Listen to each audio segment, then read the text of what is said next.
Good afternoon, everybody, and welcome to the Thursday, October 22nd, 2020 version of our series on digital transformation in traditional and new industries in Asia. I'm Richard Dasher. I direct the U.S. Asia Technology Management Center. We're very happy to recognize and appreciate the support of our member companies that are in our industry affiliates program. This is how we're able to put on this series. So we want to welcome everyone. And today I have the particular happy privilege of welcoming back a Stanford PhD in engineering to our stage. Dr. James Peng is the CEO and founder of Pony.ai. After he graduated from Stanford with his PhD, he went to work for Google for about 7 years as a software engineer, and then went to Baidu as a chief architect for about 4 years, and founded the autonomous vehicle company Pony.ai in December of 2016. If you read his byline, it says he's passionate about bringing together great people to solve the most challenging problems of future mobility, which is an absolutely wonderful mission statement. James, welcome back to Stanford. Thanks very much for coming and speaking to us today. Thanks, Professor Dasher, for the kind introduction. I'm actually very happy to be back to Stanford, although this time it's virtually. I actually had the fortunate and the privilege to participate in this series about 2 years ago. That time was physically actually on campus. That was a great event. And thanks, Professor Dasher, for arranging that one. And after 2 years, this time, unfortunately, I can only present virtually, but nevertheless, I'm very happy to be back. I'm James Peng, founder and the CEO of Pony.ai. Today, I'll take this opportunity to share with you really two things. One is what we have observed about some latest development in the whole mobility industry. And secondly, as the CEO, of course, I'll do some commercial and tell you about some about the Pony AI's vision and some of the latest progress. So I think this year is really interesting, right? As we look at it, probably the two of the most impactful events in the whole mobility industry are really not related to the traditional car manufacturers. So I would say that the number one is really took me in a shock, right? It's really the Tesla now became the most valuable automotive OEMs in terms of the market cap. I think the impact of this will be long-lasting. On the left screen, you can see the market cap of some of the largest OEMs. The data is about probably 2-3 weeks old, but nevertheless, I think the general comparison remains the same. But if you analyze the data, the number of vehicles to be sold by each OEM is actually in stark difference. For example, Toyota and Volkswagen, they each sold about 10 million vehicles each year. And in comparison, Tesla only sell about 500,000, right? So that's 20 times difference. In terms of the revenue, profit, the difference cannot be even, is also very, very large. So the implication is really huge, is we actually internally, we debated quite a bit on what would be the driving force. even up to date, I don't fully understand what's all the key drives for this trend. But overall, if you look at it from a very high level perspective, the whole OEM industry, the whole car manufacturing industry is actually huge. Uh, it's not because Tesla is really very expensive in terms of market cap. It's really all the other OEMs. They have been developing the similar vehicles for almost 100 years, right? The internal combustion engine powered vehicles was the norm. So it's really the lack of innovation that pushed down the price of those companies. So overall, the industry is actually still huge, and the market will value some disruptive force based on some of the innovations. So it's really about the market puts high value to the innovators. So I think that is the overall trend. But then if you're really looking down to the reasons, of course, Tesla is a total experience of a product, right? It's an electrical vehicle. It has the autonomous driving. It has the total experience. Also, its electrical architect within the vehicle enabled it to do a lot of new features, such as the OTA. It's over-the-air updates on the software. So all of those are the innovations that will eventually, or actually not eventually, we'll already start to see some of the disruptive force to the whole industry.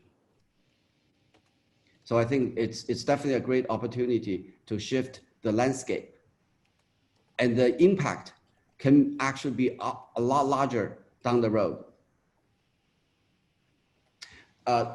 Another key event, of course, is just happened, I think 2 weeks ago. Waymo officially launched its full driverless Robo taxi service in Phoenix. The trend for driverless vehicles has been happening for the last 10 years also, right? But up to this event, most of the testing, because of regulation, because of the safety reason, typically there always will be a driver or always a safety operator behind the wheel to take over the vehicle just in case. And gradually, we see some of the very small scale testing by fully driverless.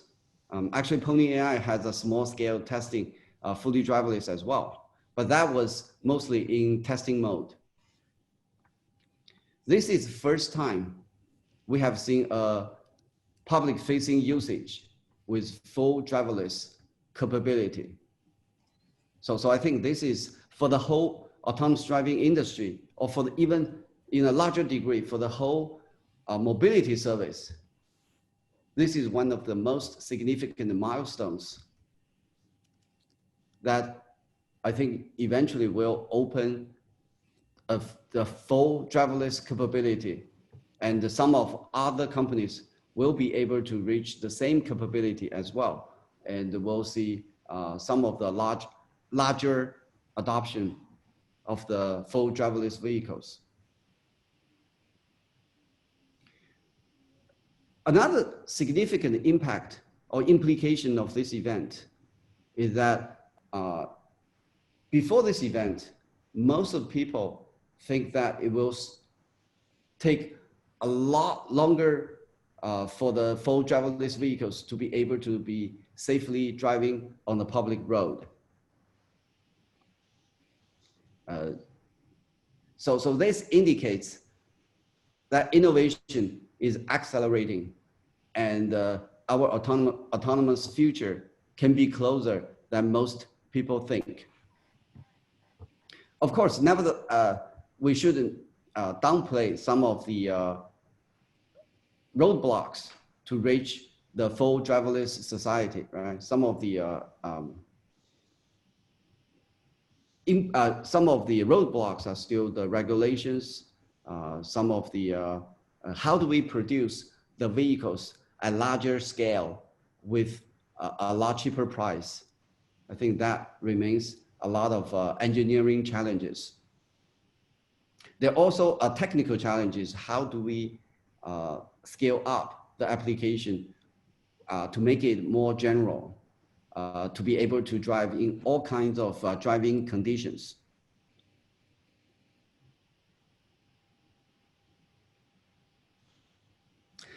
So let me probably go a little bit further detail into some of the implications of these two events. If you looking at the, this is the slide that shows the traditional ecosystem for the auto industry. The two impactful events that I just mentioned, one is the Tesla became the largest OEM in terms of market cap. The other is Waymo launched the full driverless. This seems to be quite unrelated events, but really the key is not just some cool technology will eventually be used by everyone, but from a whole industry point of view, it's really a disruptive force. You look at the current landscape, it's really all built around vehicle ownership. Traditionally, the vehicles is built by a whole ecosystem as the industry become more and more sophisticated. Typically, the OEM that holds all the user experience. It assembles the vehicle and sells to the drivers, or the passengers and everyone else. But in terms of manufacturing, it has the whole supply of tier 1 suppliers and then tier 2 suppliers that manufactures all the components. So the whole industry, if you look at it, it's typically the OEM sells the vehicle, and then that's pretty much all the revenues and the profits are taken, right? Although we will say that in terms of maintenance of the vehicle or the finance of the vehicles, the OEM can still take some piece of the action from the car ownership. But by and large, once the car is sold, the relationship between the customers and the OEMs is pretty much ended. Whereas you look at the two biggest events that I've talked about, it's really driving the whole industry towards a service-oriented economy. Some of the disruptors, such as the mass platform, is a mobility as a service. These are companies such as Uber and Lyft. And then there's electrical OEMs that's changing the way the vehicles is sold or being serviced. Right? This is really interesting because of the OTA capability, the over-the-air updates. Some of the vehicles is not just being sold to the customers, but rather over the time, you can sell the service, sell some of the new capabilities to the customer. That's really a sea change for the whole industry. It makes the vehicle more or less like the smartphones in our hands, right? We're not just purchasing the phone itself once, but after we purchase the phone, we'll buy apps, will upgrade software and do a lot of other things. So I think in general, the vehicles will happen towards in that trend as well. And of course, the autonomous driving will make this new mobility even to not just faster, but to a much deeper degree. The manufacturing will probably still with OEMs and tier ones and tier twos. But in terms of customer experience, what we'll see is the on-demand service. It's a fully connected vehicles. So it's not just about robotaxi. Actually, let's even imagine that once the fully connected electrical powered vehicles that's also fully autonomous, it's everywhere. Then instead of owning a vehicle, we can really, as a customer, own the experience. We can say using the autonomous driving vehicle as a robotaxi, right? Once we need to get from A to B, we can haul in a vehicle. But it's not just robotaxi, right? We can also lease a vehicle for a short period of time or longer period of time.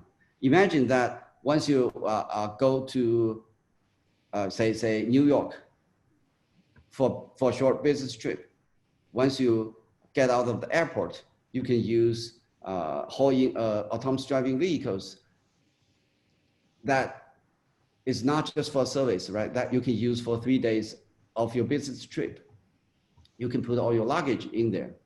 Or you say, I need a vehicle for 5 hours per day, then you can do a short lease of the vehicle. I think the possibilities will be enormous.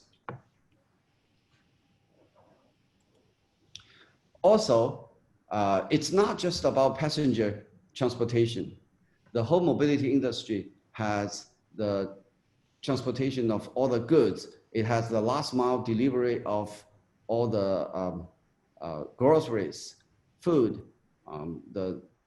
It also is about the applications in some certain areas, such as in the mining, in the agriculture, construction. So the autonomous ways of mobility will be used in all different forms.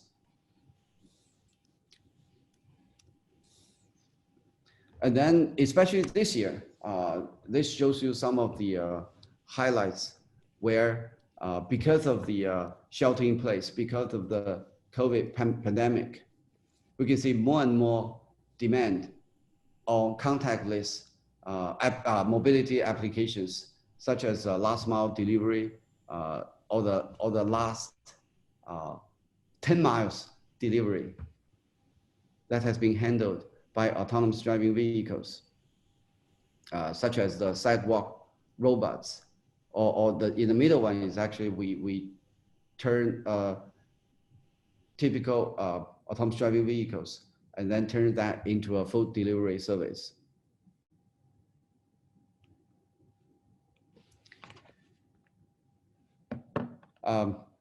So that's general what I have still seen. But if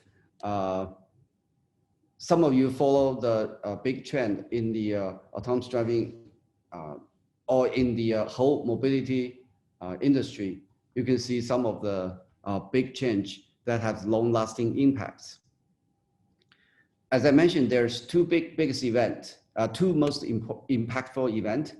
But I think if you see one of the top 10 meaningful events, probably one of them will be that Pony.ai collaborated with Toyota this year, and Toyota actually invested 400 million into Pony.ai to deepen the collaboration earlier this year.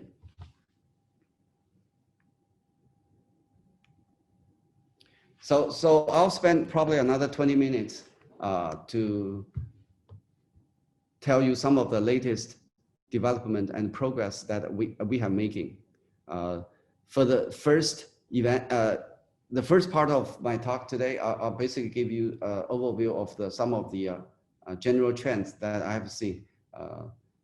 But the second part, I'll focus on Pony.ai to give you our particular view of how we contributed to this general trend. So again, our vision is to enable or to build autonomous mobility everywhere by building the safest and most reliable self-driving vehicle technology. So probably I'll start with telling you a bit about our company itself. We actually started in the heart of the Bay Area 4 years ago, as Professor Dasher mentioned. It's early December 4 years ago. But we quickly expanded globally because we have seen that the mobility industry going to have a huge impact across the globe. So we actually extended into China as well, because we have seen that the two of the biggest mobility industry are in the US and in China. So we opened the Beijing office and also opened Guangzhou office subsequently. One of the reasons that we opened several offices, even when we were quite small, is because we wanted to gather all different testing, driving data in different traffic conditions. Part of the reason that we can train the AI driver is like how we train a human driver. We want the driver to be able to drive in all different types of driving scenarios and driving conditions, driving weather conditions. So that the capability will be a lot more versatile. Two of the latest offices we added, one is in San Francisco, the other in Shanghai, because we have seen the traffic patterns in those cities are also quite different. So overall, we have more than 100 testing vehicles currently, and we will add another 150 early next year. That was the result of the deeper collaboration with Toyota. Overall, our testing is start picking up quite dramatically. We have tested more than 4 million kilometers of mileage. It's not really a lot compared with how humans drive, but just the trend, the overall trend. Even earlier this year, our testing mileage is about 1.5 million. In less than a year, we reached more than 4 million.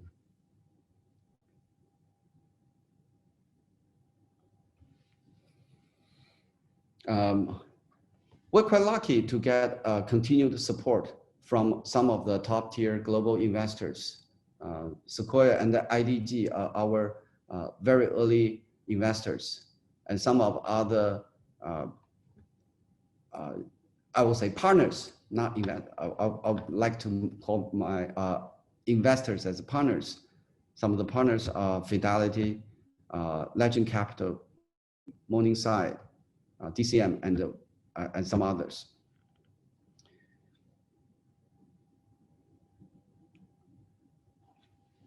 So then what we do, it's probably easier to explain that we are doing autonomous driving.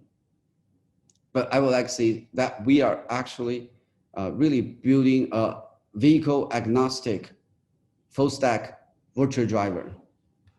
This is an AI driver that should have the capability to drive all different types of vehicles safely and reliably. Our current focus is still on the software stack and also the software hardware stack. This picture shows what we do and what we are focused on. We're currently not manufacturing a vehicle. So for that, we collaborate with many of the global top OEMs. On the left-hand side, when you look at all the autonomous driving vehicles, zooming on in the Bay Area, you have seen the vehicles typically have all types of sensors around it. We're currently not manufacturing all the sensors ourselves, although we have started collaborating with all the sensor manufacturers on the customization of many types of the sensors. And then other than that, we do everything on the autonomous driving. Especially on the software side, we do pretty much everything. Again, the reason we decided to take this action is because the whole autonomous driving system is really like a pipelining system. And having the capability to be able to optimize the whole system is the key. One of the reasons, for example, we have seen some of the capabilities within the system that needs to be improved. It's not necessarily the best way is to improve the sensing capability, but rather how do we deal with some of the minor issues in the sensing and the perception phase, but rather handling it in the planning, or how do we drive, the way we drive. So that's also analogous to how human drives, right? We only have limited view on the front of the vehicle, but if we miss something or we sense out something, we can steer the vehicles to the side to ensure safety. So it's an overall optimization for the whole system.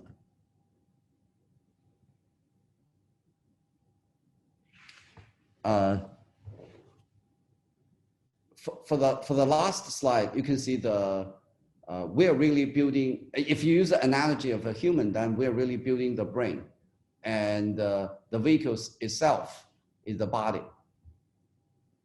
To make the whole system work more seamlessly or better, we need a very deep collaboration with the OEMs. So started about 2 years ago. We started looking for our partners extensively, and this slide just shows you some of the current collaborators with us. Right, one of them is definitely the Toyota. It's our lead investor, and also we have started on developing our next generation autonomous driving system. As I already told you, next year we'll have more than 100 Lexus RX vehicles to be fully launched, and this is the first time we start to have a deeper collaboration with the OEMs, and the whole manufacturing process will be done on the assembly line. So in terms of the quality, in terms of the cost, it will be a lot better than what we used to do. Another collaborators, because of some contractual obligation, we cannot share the name yet, but it's an end-to-end solution of developing a robotaxi experience in China. So it's about integrating our autonomous driving system into existing electrical SUV. And then this collaboration goes beyond just the vehicle itself. Right? It also collaborating on how do we manage a fleet of autonomous driving vehicles. And then it will be launched for a smart city initiative. We also collaborated with Hyundai. That's a collaboration in California. Some of you, if you follow our news, we actually launched the public-facing robotaxi in Irvine last year, about this time.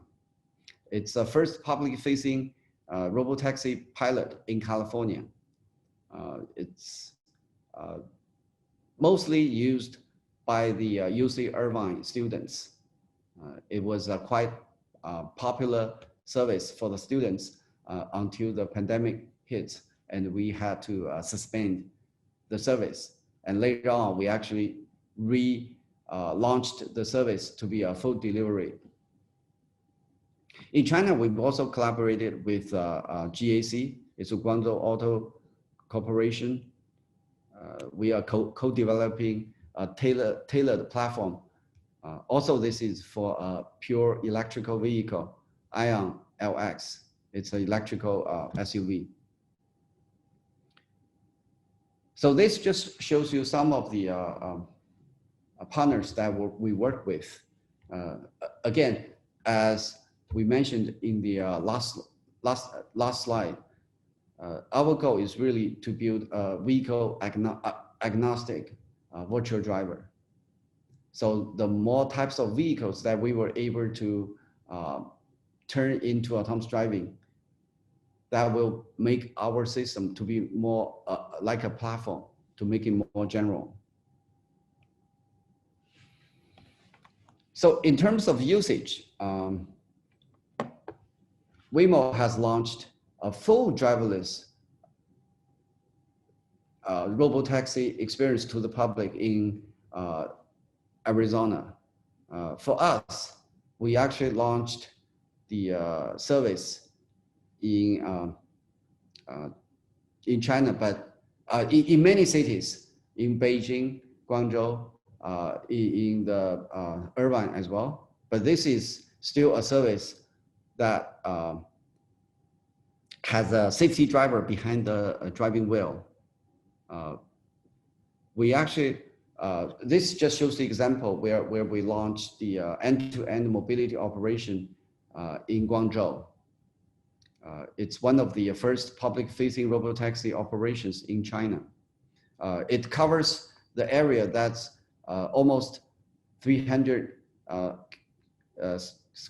kilometers square, and it covers most of the city centers, including some of the office buildings, the high schools, the residential buildings, some of the metro stations, and whatnot.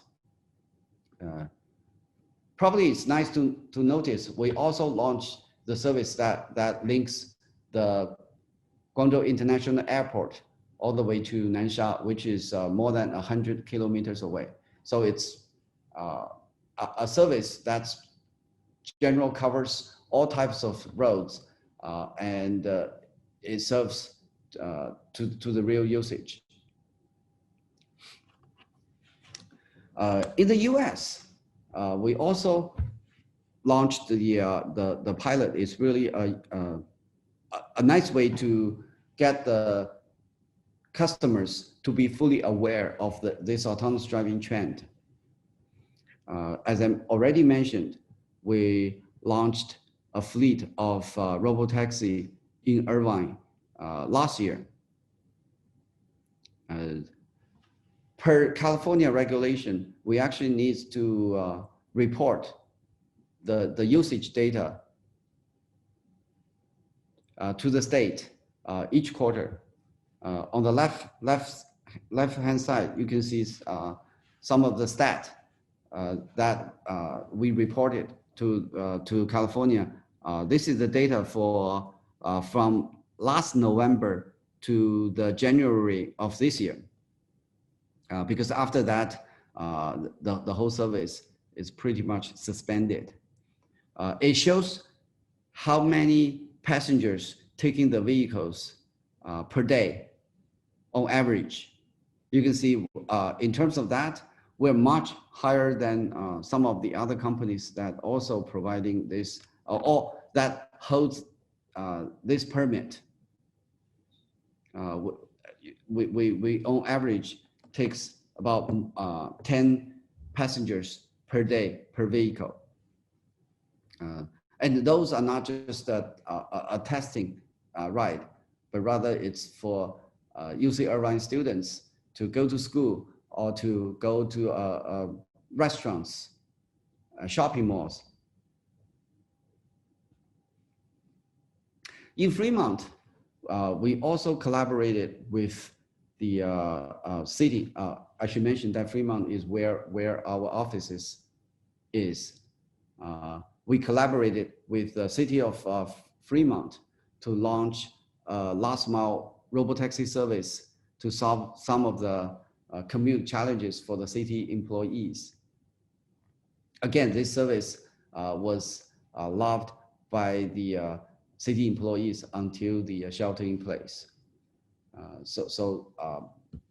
Then afterwards, we repurposed the fleet for the food delivery to serve some of the senior and homeless communities. And we are actually still doing that as part of our effort to support the fight for the pandemic. And I think it's also a great way for the public and the private sectors to collaborate together to solve some of the real mobility challenges.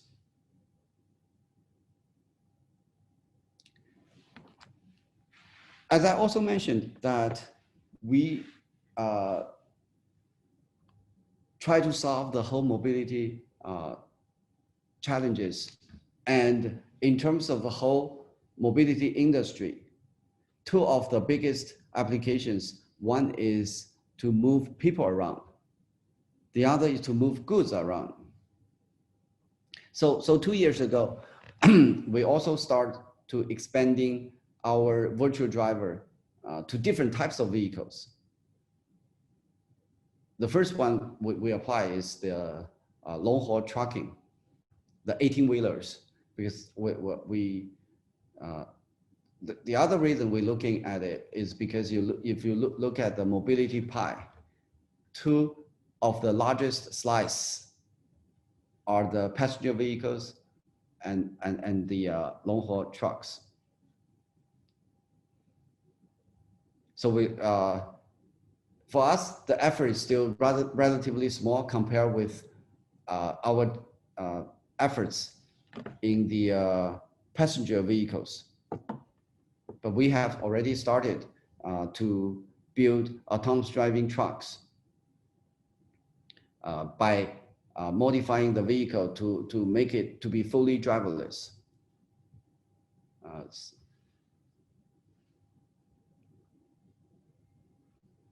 So this slide just shows you our vision, why we do this, right? The passenger vehicles industry is already big enough. I think part of the reason is we truly believe in that a virtual driver needs to be versatile, needs to be vehicle agnostic, and needs to be traffic condition agnostic. So we leveraged a lot of the know-hows that we learned from the passenger vehicle side and to be applied to a robo truck.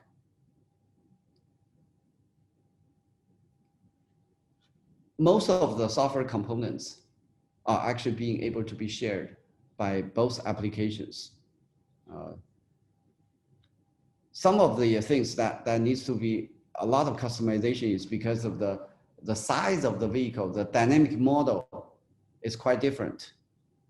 So we have to change in terms of how we control the vehicle. The vehicle interface needs to be highly customized to be a lot different. And also for the sensor packaging, we also need to change quite a bit. But other than that, the way how we do the sensor fusion, the way how we perceive all the other moving objects around the vehicle are pretty much the same.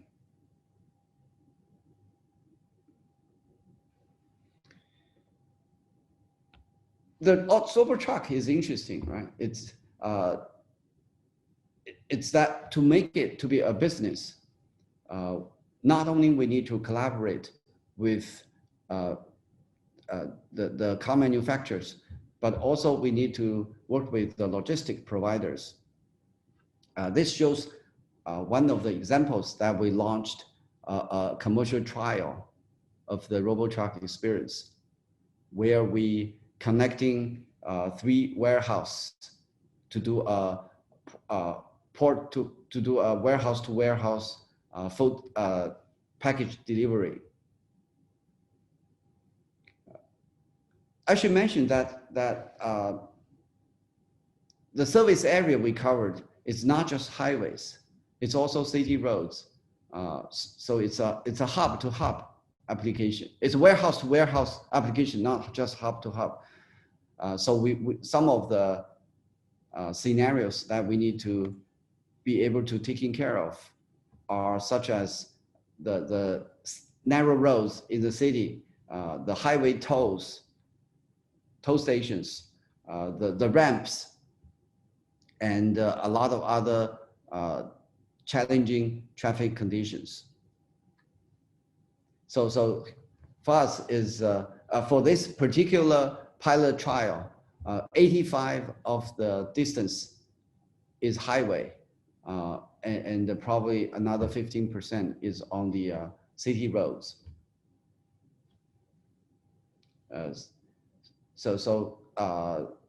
It's great that we actually were able to deliver.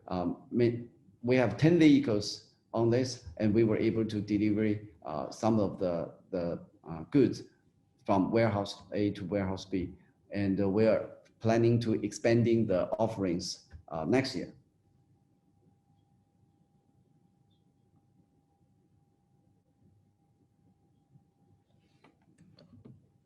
So in terms of the business model, again, we're start seeing the dawn of a new era where the autonomous driving will become a real usage. I don't think we have a business model really figured out yet, but we're start trying to figure out what would be the possibilities, right? One definitely is a mobility as a service. We can offer the Robo truck or the Robo taxi experience. As I already mentioned, it's not just about ride from A to B. It can also be a short or longer term lease of the vehicle. Another way is we can also licensing the technology to the OEMs for commercial usage. And we are already, some of the, actually no, one of the slides we showed 4 OEMs that we work with. Actually, those are all paid projects where we providing our know-how and our technology to the vehicle, to the OEM. So I think that's about it. I would like to actually save more time for Q&A because I think that's always more interesting than just for me to talk about our company or the industry. Thank you, James. In fact, we have a lot of questions that have come up in the course of your talk, so I think we'll have a very good discussion. I want to start out, though, with an interesting kind of parallel. The new kind of value chain that you're talking about, where it doesn't lead up to the OEM and then a sale and then stop. It's really the value that's created after the car is really delivered to the street is fascinating. And your plan to deliver an agnostic virtual driver actually kind of reminds me of how Motorola got started back during the Great Depression. They were the first one of the radio companies that built a radio that would be easy for people to install in an existing car. And that led them to just take over the market. And interestingly enough, it started out with the truck drivers because they had to drive around delivering things all day. They needed something in the car. So I'm kind of curious how you see the different environments in which Pony.ai, the driver is going to have to operate. This is a huge, there must be a huge difference in the data you're getting from China and the data you're getting from the US. Um, do you think that the infrastructure is going to have to change a lot before autonomous vehicles are really able to go mainstream in either place? Um, yeah, that's a great question, and it was actually quite extensively debated uh, because we are really at the time where all the 5G is also developing. Um, so the whole debate is really centered on will the communication, the change of the infrastructure play an essential role in the autonomous driving down the road. Um, so probably before that, I'll talk a little bit about what we see the impact, potential impact of the communication. Right? It's probably people heard about the V2V, the V2I, and all these terms. So basically, it's about vehicle to vehicle communication, the vehicle to infrastructure communication. So if we can't see a traffic light, probably the traffic light should send a message to the vehicle. This also, because of the low latency network, it will enable the the interaction between different vehicles. Right? If we see another vehicle coming, it probably can send a signal to us. I think those are will have their usage as well. But here's how we see it. First is we can't change all the infrastructure over the night. It's probably a lot far easier to make the vehicles to be a lot more powerful, a lot more autonomous, and it's easier actually to launch everywhere in this way. So in that regard, there are several levels of autonomy that people usually talk about with autonomous vehicles, where the highest level, I think, is level 4 Level and 5? or 5. Okay. Right now, where are we? About level 2 or 3? You have to have a safety driver in the vehicle, right?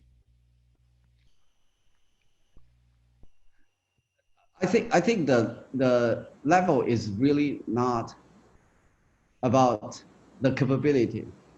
It's about the application, right? The level Okay. 2, it's about the driver is still will be present in the vehicle and will be the responsible for the safety of the vehicle. And level 4 and above is to be fully driverless. Okay. The technology used are actually not in a progressive way, but rather they're actually quite different. I'm not sure how much you can do this, but do you have a crystal ball for when we will start to see real movement from level 3 to level 4? When Well, will level 4 become more mainstream? yeah, well, we have already seen a pilot application. I think although the challenges remains to be huge, um, So these but pilot tests with the contactless delivery, some of them don't have any drivers in the vehicles. only for um, certain small areas. Overall, by regulations or by our safety standards, there's still safety drivers in our application. But we have seen that Waymo launched a full driverless application to the public in Arizona.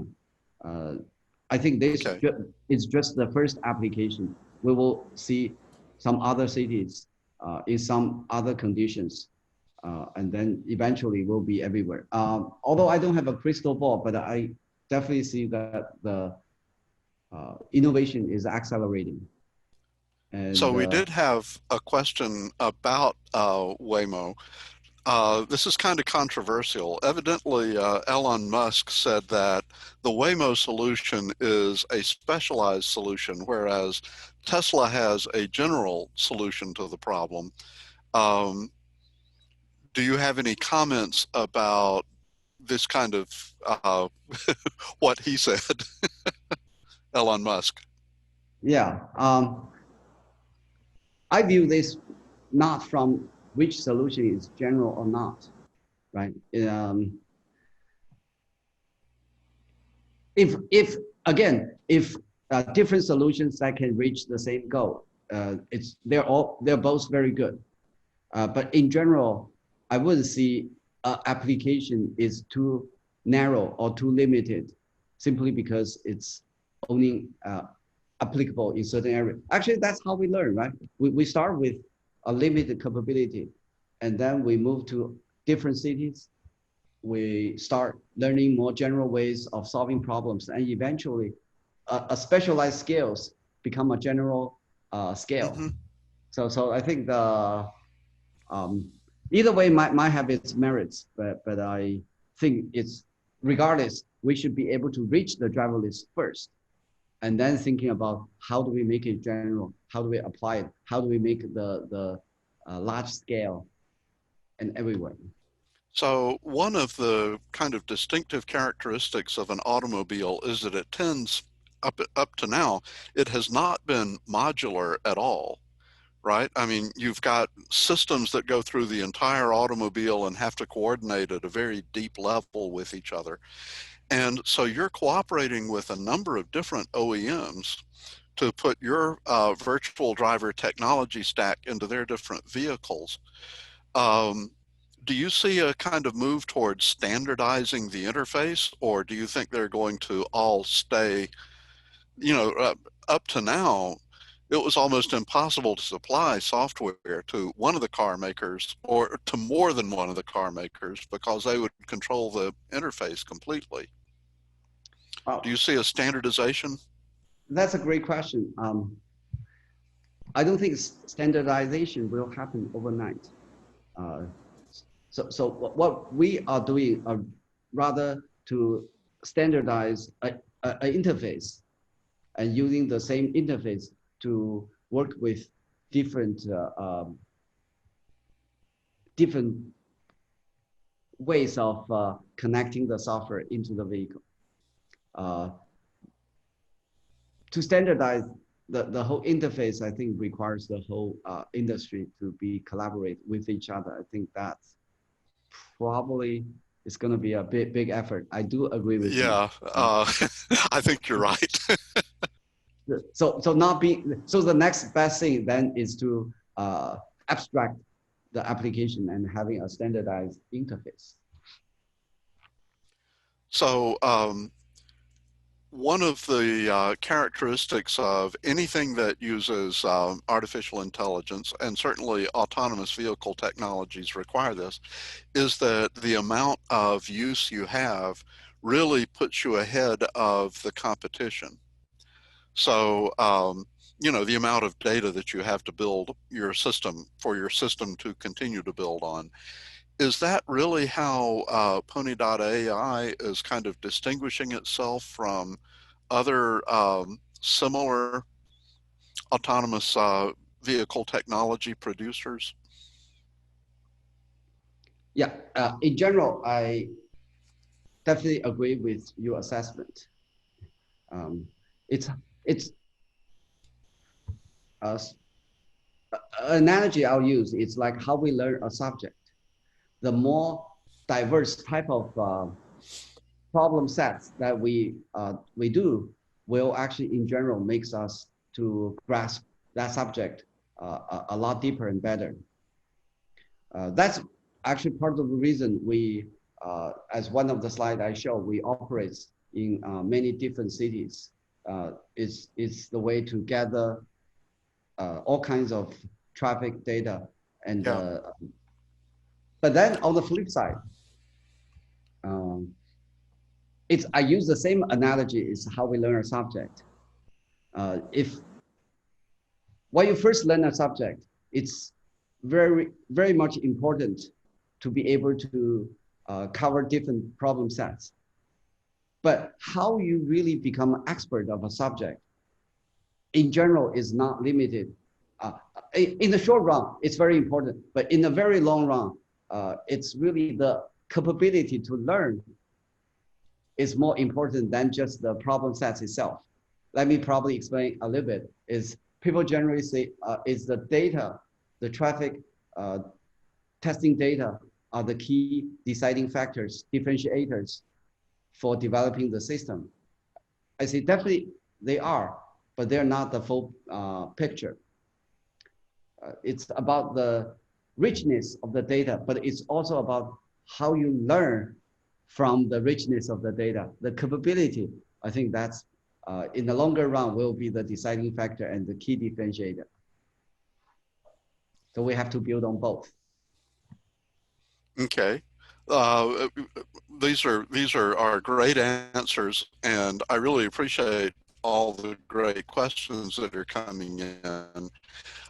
We had kind of some questions very early on about, Tesla's incredible market cap valuation and how it really does look like the investors are valuing innovation and potential for the future.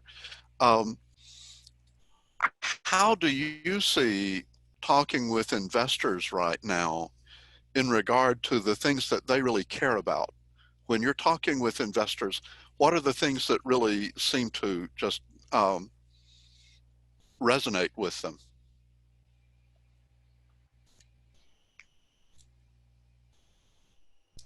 Well, we talk about a lot of things, a lot of things.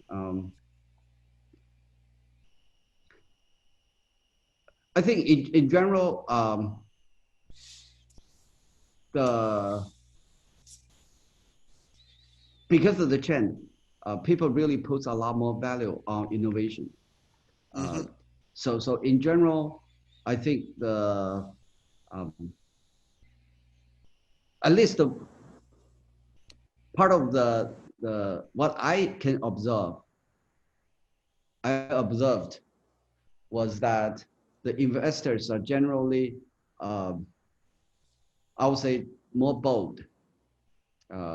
They tend to think a lot longer term than used to be, even just 4 or 5 years ago. Right? Um, they generally wants to put bigger bets on a lot bigger things. Uh, so such as the on the electrical vehicles or the autonomous driving as well. In generally, this type of applications will have a long life cycle to see the return of the investments. But we definitely see, I actually definitely see more and more investors are more bold and willing to put bets on a lot longer term. And I also think that they see a really good kind of indication that this disruption is coming and that the disruptors will probably be the ones who have the dominant positions moving forward.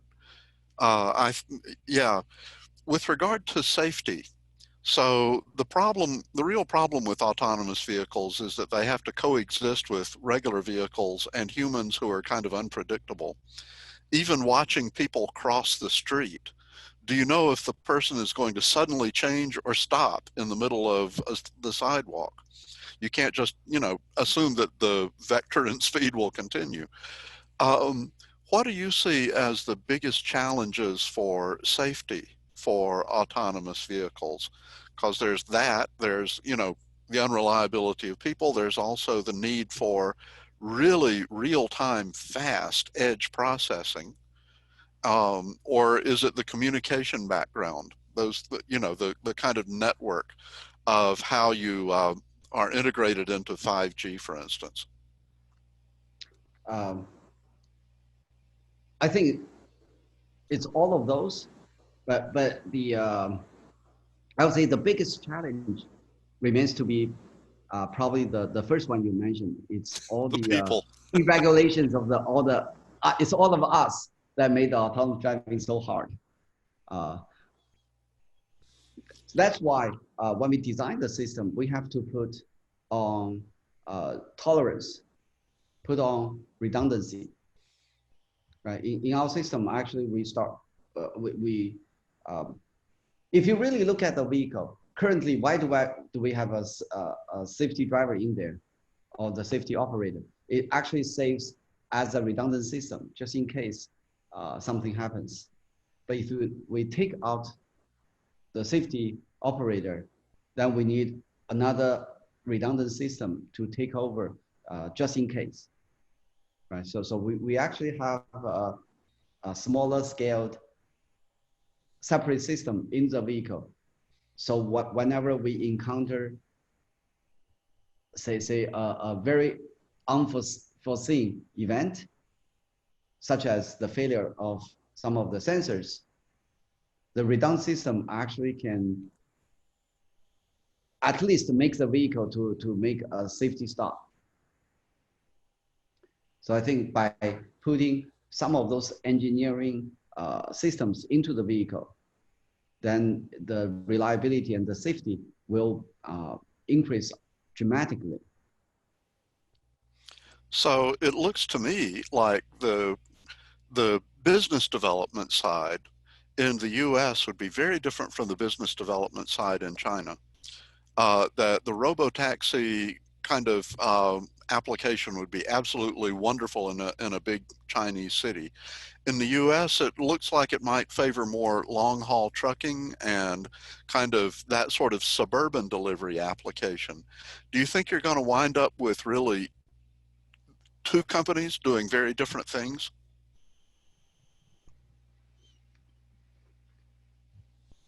Um, Boy, that's a great question. We actually seriously thought about that as well. Um, Currently, we don't have a definitive conclusion yet. Uh, Well, and I I thought it was very, frank, and I appreciate you being candid that you're still in the stage of technology development where you can afford to be a little bit flexible in looking at your business model and really see how the situation evolves. well, as a startup, we need to be flexible. We need to be adaptive. So that was a great question on see how we see different markets and using different applications to penetrate different markets. That's definitely something we need to keep in mind and to see if what will be the best market fit. So what about other countries? The US and China are different, but then you go someplace like India and it's absolutely completely different. Um, do you see this autonomous technology going into other places in other kinds of situations, the developing world or whatever, or will it stay too expensive? The cost is just one thing. It's also the infrastructure in there, right? So some of Yeah, the places they don't even have a paved road. Then for autonomous driving, that will be a huge challenge. yeah. Um, because some of the application based on the lane-based driving, there's not even lanes. And I So if remember you really several want to, people telling me that lanes were suggestions and not really anything more. yeah. Okay. But like everything else, right? We start solving the top issues, and then we go down to all the other exceptions, and then that's again how we improve the capability. Uh-huh. Um, so what do you see in terms of how rapidly the market for autonomous vehicle services and so forth will develop? Are we looking at something that will really go mainstream in about 5 years, or do you think it'll take a lot longer or even earlier? I think anything as huge as the mobility sector gonna take a long time. Although I think the product and technology development will be ready in 5 years for sure. But it's gonna take a lot longer to uh, launch to everyone, if you use that term, right? It's about the acceptance of the customers, the regulations, uh, the cost, the manufacturing capability, or the large scale manufacturing. Uh-huh. It's all going to take some time. Yeah. To what extent is the sort of things that will take time, is it the basic hardware, the sensors themselves, or the basic processing of that kind of information, or are there other aspects, the actual kind of backbone of the AI program, or what do you think are the areas that are really moving ahead quickly, and what are the areas that you'd like to see move ahead faster? Um, yeah, we definitely see the software actually is moving a lot faster in general than the hardware itself themselves, right? Yeah. The sensors definitely we see a lot of new development.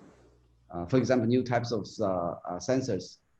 One of the example is FMCW LiDAR, where it's a lot cheaper, a lot smaller, and it can detect the object and also its speed and everything else. But we have seen the prototypes, but we haven't seen the actual product for quite some time. Uh, and the chips as well, although we have seen different types of chips that are being used in the vehicle, right? There's GPUs, FPGA, and we see a lot of different types of AI chips. Uh, but in general, the development takes time. I think software itself is based on the capability of the hardware and can generally adapt a little bit faster. Do you think that's mostly a performance thing, or is it really the cost of the whole system? Because, you've got multi-sensors and all of the integration and pretty high-powered processing going on.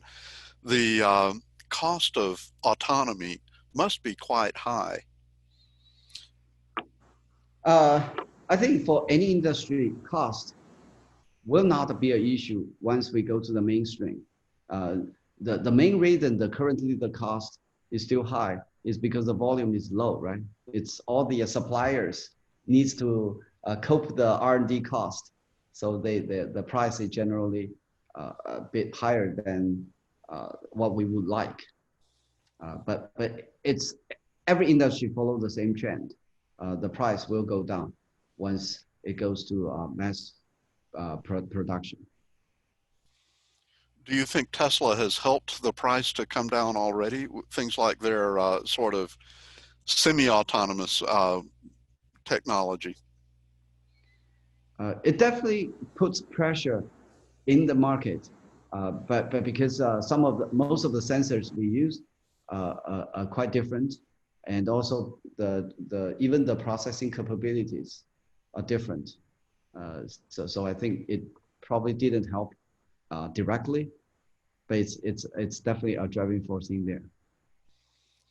I gotta ask, have you already been talking to insurance companies to see how they would divide up the liability if your system is going into a Hyundai car or a Toyota car? Because I can imagine that that's also going to slow the market down. Absolutely. Although we haven't reached any serious agreement yet, but the insurance company definitely is one of the piece of the pie that we actively talking with. And I can imagine it must feel really strange when you hear about someone who is inebriated going down the road in their Tesla asleep, right? I think that happened most recently in Canada, but this sort of thing must shake up the industry. Yeah, that's different because for Tesla, it's a lot easier because eventually it's still the driver who's in the vehicle is responsible. So Yeah. all the existing regulations, all the existing insurance is geared towards the same application. Although in that particular case, it's the AI driver that drives the vehicle, but it's still the responsibility of the drivers there. But once we go to the full autonomy, um, it's who's responsible for anything that happened, right? It's the liability, it's the insurance, right? Yeah. Sometimes can even be if it's a really big disaster, then there could be even uh, who's responsible to deciding who's responsible. It's going to be challenging. So I But think the whole yeah. it's also interesting that Tesla is really kind of maybe the last entry into the old business model for the automotive industry, where it is based on sales. And they're keeping that old business model. The idea that the industry will become a true service industry where people are paying for mobility or for goods to be delivered, the mobility of goods or the mobility of people. Um, what do you think will be the kind of key times we can look for to see people really starting to demand that? When will we see this happening, this movement to the new business model? Yeah, actually Tesla is already start I would say goes a lot early trial of that new business model, right? Especially with say currently the autonomous driving capability on the Tesla is an option that you can purchase after you purchase the vehicle, right? Oh, okay. Yeah, it's already going into that model. I think that's part of the reason that the market really like that application because once you develop a new say a new version of the autonomous driving, then you can actually sell to the customers directly afterwards. Uh, so that's definitely one trial. And then we can also imagine that in the vehicles, because it's not just about mobility from A to B, it's also about your time in the vehicles. What can you do? The entertainment, the uh, it's information, right? It's really about your eyeball in the vehicle. How Yeah. do we sell digital goods or even physical goods in the vehicles? Uh, so it goes beyond just the mobility service, mobility as a service. It's also about how you in-vehicle experience. Yeah. The in-vehicle experience. That's a really very good point. Um, so we're getting close to the end of the time for our regular session. I have one last question before we end the formal session. So you spoke for us in 2018.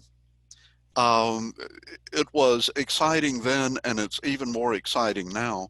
But what do you see as the biggest changes in this sector, this autonomous vehicle sector, just in the last 2 years? Um, I think in the last 2 years, if you looking at the players from the players point or from you look at just the players, I think it's last 2 years is really where uh, the we start seeing the difference or the development phases of different companies start to be well, So what's suddenly nicer there's a way? lot of people in the room. Yeah, well, what's a nicer way? Yeah, it's the room is getting right. If you use that analogy, 2 years ago, it's a lot of people in the room, but now it's still a lot of people, but we see the people at different positions a lot clearer. Okay, I think that's a good note to end on the formal part of the program. We really appreciate your great presentation. It's informative. It's really kind of exciting to see disruption and progress. It's not often that you get to see such well clarified, clear kinds of new directions for a major industry. So, Dr. Peng, I want to thank you on behalf of all of us. For anyone who can stay, we're going to have an informal just discussion that's a lot more open. We'll let people ask their own questions and make their own comments as soon as we finish the recording. But let's call an end to the session for now.